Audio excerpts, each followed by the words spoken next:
Hi, I'm Mackenzie Brandt, and this is my project on teaching with technology. In the EdHub video, it talked about a school in Eminence, Kentucky, which had a very low percentage of students moving on to a post-secondary degree, about 20%, and the rest of the 80% ended up working in factories. They had declining enrollment and declining test scores, so they decided to build an EdHub to turn the school around. The community was able to raise $6 million with the new property tax to build a new learning center within their current school. They created a 21st century learning center in their 19th century building. The EdHub was built as a circular shape, which allowed for open engagement in all the rooms and labs, and the EdHub core, which was a big room in the center of the building, which allowed for students K through 12th grade to learn, work, and collaborate together. Within the EdHub, they had movable, magnetic, and writable surfaces to allow for more engagement in learning. And the students were able to learn new collaboration and workplace skills, including building, creating, designing, and constructing. With the students contributing together, that goes along with the Student Standard 7C, which allows them to work in teams and assume various roles and responsibilities to work together to achieve a common goal. In the Technology Transforming Learning video, the Cardinal Community School District focused on moving away from whole group instruction when technology was being used in place of what the teachers were using for the whole class, and is now personalizing and individualizing instruction through technology for each student. By not teaching as a whole, the teacher does not have to wait for everyone to understand the topic before moving on. They now see the students learning on their own path and moving at their own speed based on their interests and learning levels, which goes along with Student Standard 1A. I know that this personally has always been an issue when I was in school. I was always able to understand and comprehend the information and topics that we learned before some of my classmates, and it would be hard to move on and continue learning when the teacher would have to go back and re-explain or work with students one-on-one for them to understand the lesson. They had a main 21st century classroom with whiteboard walls and tables to allow for more participation, and the tables were also movable to allow different groups of students with different skill levels to work together and collaborate to help each other. At the Howard Community Schools, they didn't want to give their teachers directions. They found it slows down the whole process. Instead, they allowed their teacher to try things that they knew would meet the needs of their students. With the goals set by the school, the teachers get to accomplish the goals their own way that works for their class. The College Community School District, the teachers were able to learn new ways of learning along with their students, which goes along with Teacher Standard 4B. The teachers can collaborate and co-learn with their students to discover and use new digital resources and diagnose and troubleshoot technology issues together. They modeled how to use their technology and show their students what can go wrong with using it, which made it more user-friendly for their students. And this helped show the students that it's okay to make mistakes.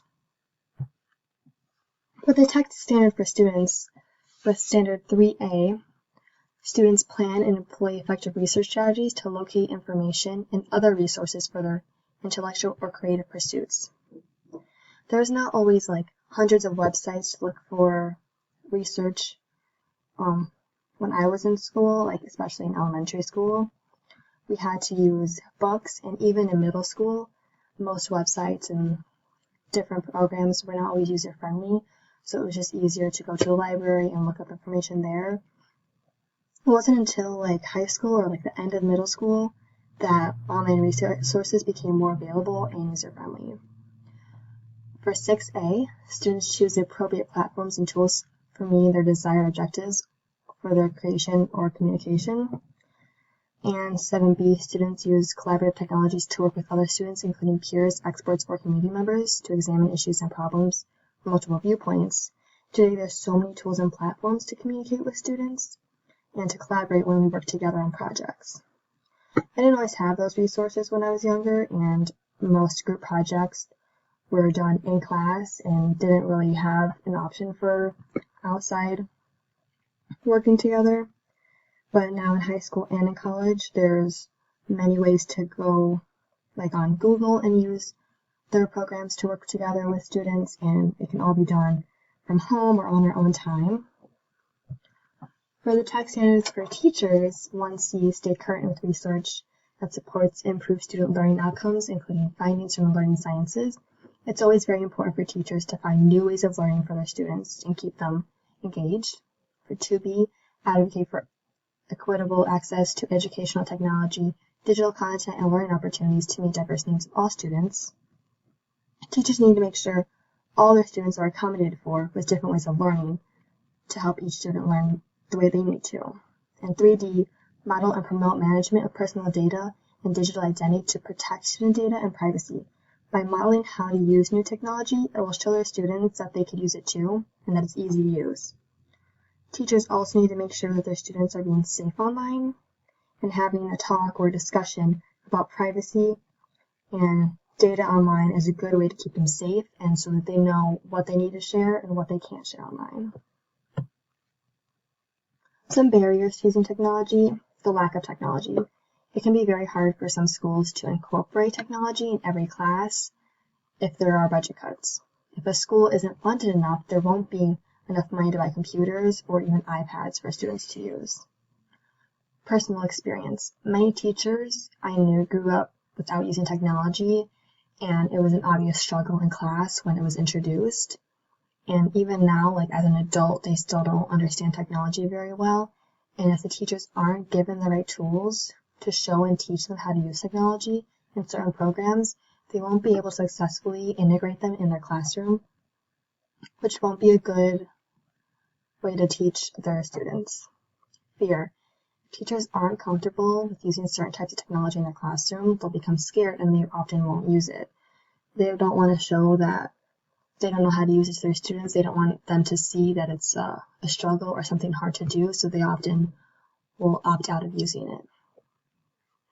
What I learned from watching the two videos, reading the standards, and taking this all in, is that teaching to the whole is not the most effective and efficient way to teach.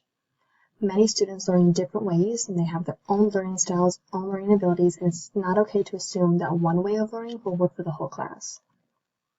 One-to-one learning, especially with technology, is often the best way to differentiate the learning styles of each student. That's the way I plan to teach. Technology may be hard to work with and understand right away, but with the right resources and teachers that are willing to change their learning style, it can vastly improve the way students learn, and it will help them get ready for the future.